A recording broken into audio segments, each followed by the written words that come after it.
From a shining star, Chris lost everything just after one night of a horrific accident. Now, with patchy memory and a damaged brain, he works as a janitor scrubbing at a small bank. But darkness descends when the villains choose him as the perfect pawn for a brutal robbery. Can someone who seems unable to remember tomorrow plan to turn the tables to survive? The story unfolds on a quiet summer night in Kansas City, when Chris is driving a car on a deserted road with his girlfriend in the passenger seat and two friends sitting in the back. They are all immersed in the joy of the prom night, but Chris wants to make this moment even more unforgettable. Therefore, he decides to turn off the headlights and open the convertible top, allowing the group to watch the fireflies up close and fully enjoy the beautiful scenery. By the time he turns the lights back on, everything is already too late. 4 years later, everything around now has completely changed. Chris and his girlfriend luckily survived the tragedy, but the two friends in the back seat did not get that miracle. The torment over their departure clings to Chris's mind every day, like a boulder he cannot shake off. Every dawn, he wakes up and has to rediscover his life through a few scribbled lines. He enrolls in a life skills training facility to practice essential operations, although this is also extremely difficult. After class, he realizes he has locked the car door while leaving the keys inside, but this happens so regularly that he always hides a spare key in his shoe. Carrying a soul heavy with remorse, Chris secretly goes to watch Kelly, his ex-girlfriend who lost her legs after the accident, and now has to continue living with prosthetic legs along with countless reasons to resent him. Next, he checks his work notebook and discovers his next appointment is with Janet. But Chris starts the meeting quite unusually by giving her a long, very awkward hug. He utters a subtle joking remark, but Janet immediately stops it with a stern attitude, because she believes the brain aftermath from the collision makes it hard for him to restrain himself. He still flirts with her, however she bluntly responds that she is here purely for work only.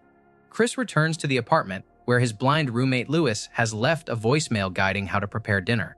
However, he cannot find the can opener. This makes him furious, and he starts throwing things around in a rage.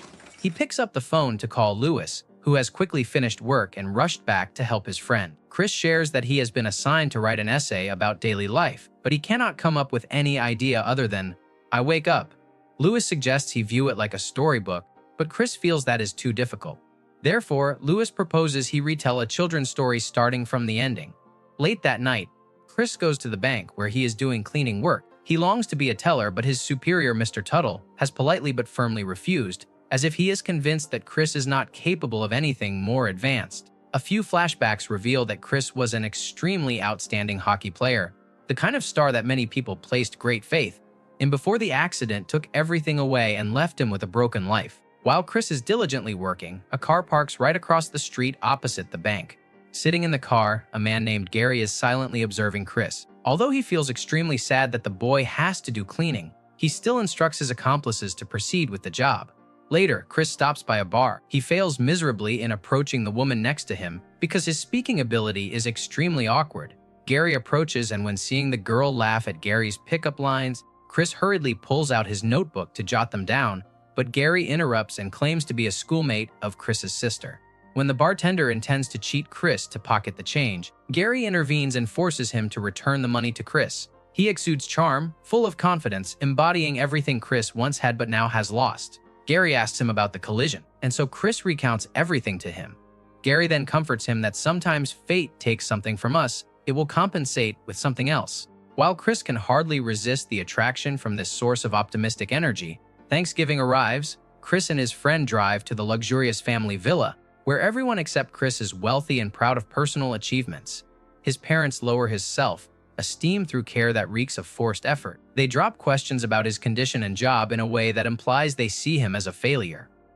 Lewis blurts out their plan to open a restaurant, however the family views it as a comedy because Chris cannot handle any key position there. Chris loses his composure and retreats to his childhood room, where he only receives nostalgia along with dark memories he does not want to recall. Here, the only person Chris admires when nearby is his sister, but she has to leave because of her child, and she reminds him that their father is waiting for him. Chris's father sets up a chessboard to play with him, but Chris then loses, which unintentionally reminds the father that he no longer has enough intelligence to play that game. On the way back, Lewis advises him not to return to that house anymore. Chris remains silent because he knows Lewis has hit the nail on the head. While working, Chris's friend named Ted, a police officer, brings him some dessert, and he confides to Chris that his wife is pregnant and she always feels hot, so he has to endure not turning on the heater at home. Ted leaves, reminding Chris to lock the back door tightly, but Chris teases that Ted himself is the one who often forgets to lock the car door. The next evening, Chris returns to the old bar. A girl named Lovely approaches and offers him a drink on behalf of Gary. She confides to him that she used to be a dancer, but now has switched to being a receptionist at the Chamber of Commerce. He keeps forgetting her name every now and then, so she personally writes it in the notebook so he will not forget anymore. Gary and his girlfriend also come to join. Gary invites the group to his house, where he and his girlfriend hurriedly make love in the bedroom, leaving Chris and Lovely alone in the living room. She recalls his glorious achievements from before, but once again Chris behaves too familiarly and utters a request to see her naked. He feels extremely ashamed, but she views that statement as a compliment, and the two become intimate right there. After that, Gary drives Chris home and he wonders how Chris's father, a wealthy tycoon, would react knowing he is staying in such a rundown corner. Chris enters the house, but he cannot hide from Lewis's keen nose when he smells alcohol and women's perfume lingering on him. Lewis is extremely excited that his friend had a wonderful night, insistently asking for every detail. Chris tells him the whole story about Lovely, but Lewis finds Lovely to be a quite unusual name. So Chris admits she used to be a dancer and that is her stage name. A few days later, Chris goes to a farm to meet Gary and Lovely. Gary introduces Chris to the other friends in his group. The atmosphere is initially quite comfortable until an old man with a walker appears. Gary then calls a very suspicious-looking uncle named Bone to handle the matter. They deceive Chris that this farm belongs to an acquaintance. However, Chris himself still senses something is wrong at this place.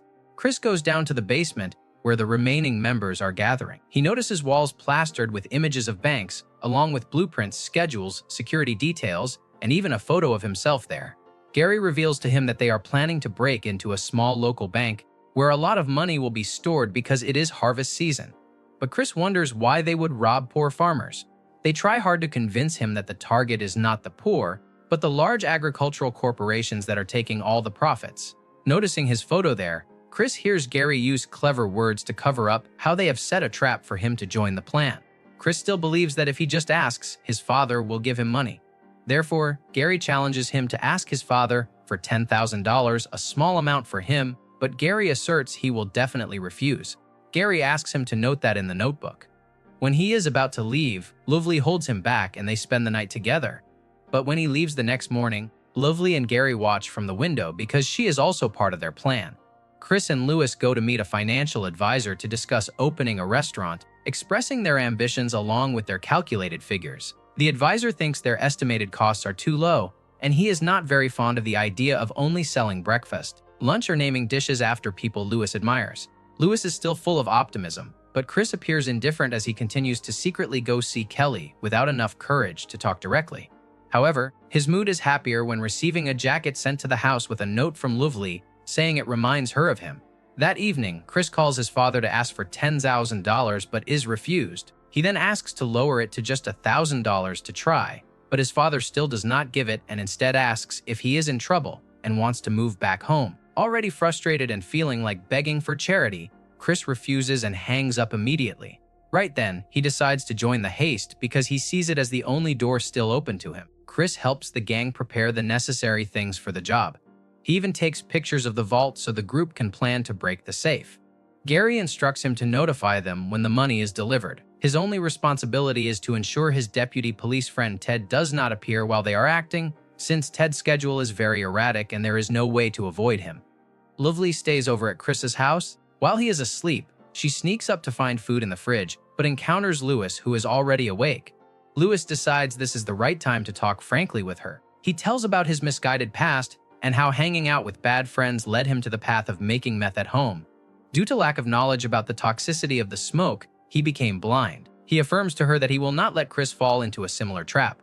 However, Lovely reacts angrily and insists that she truly loves Chris. Chris accidentally overhears the tense conversation between them, but he stays silent because he no longer knows where to place his trust. At the bank a few days later, Ted stops by bringing donuts for Chris, but Chris finds a way to chase him away right on the night the robbery takes place. At the end of that day at the diner, Chris picks a fight with Lewis for no reason, saying he feels ashamed of how Lewis flirts with the staff and plans to move out soon.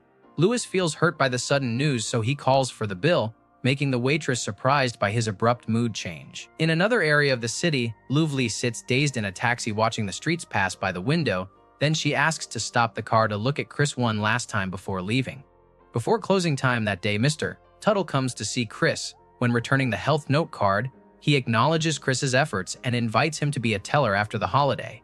Chris feels confused, and since he has no one to confide in, he calls Louis, who assumes Chris has made a mess at home again.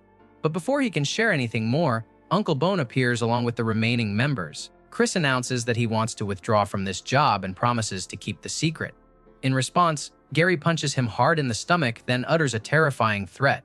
The robbery begins. They cut the camera wires, then heat the safe, but Ted suddenly stops by. Ted tells Chris this is his last shift because he is about to take leave to care for his wife giving birth, and another officer will replace him. Chris congratulates his friend and apologizes for the rude attitude earlier, but Ted brushes it off because he understands Chris cannot control himself. When Ted leaves, the safe is finally broken and they force Chris to bag the money outside. When the money is loaded onto the vehicle, it seems everything has gone smoothly until Ted returns to give more pastries to his friend. Not seeing anyone appear, Ted suddenly notices Gary's shadow reflected through the glass. Gunshots ring out, tearing the quiet night. As he approaches Gary, Chris shouts a warning about Bone. In panic and fear, Bone shoots straight into Ted's back. Gary orders Bone to finish Ted. Chris escapes through the back door in the vehicle full of stolen money. Chris intends to flee but panics as memories of the old accident flood back. He is stopped by police for driving without lights, but since he is too distraught, the officer just checks his ID and lets him go. Despite being offered an escort home, Chris refuses and drives away alone. He pulls the car into a dark road, then checks the trunk. All the money is there along with a shovel and some cement. Chris returns to the apartment, but sees the lights on, so he calls his friend, realizing Louis is not alone. He declares to Gary that he will come to pick up Louis, and only when they are safe will he reveal where the money is hidden. Chris flips through the notebook and plots to eliminate Gary and Bone to save Louis. He goes to his parents' house to take his father's gun hidden in one of the money bags. He dozes off and dreams of talking with Kelly. Uncle Bone finds him and they force him to hand over the money, but he says he no longer remembers. Gary checks the diary and realizes he buried the money on the exact road where the accident happened years ago. They make him dig it up. Seeing the shoelace tied on the bag hiding the gun, he suddenly remembers his plan. Bond carries one bag and tells Chris to carry the other, but Chris circles behind to shoot him down to save his friend.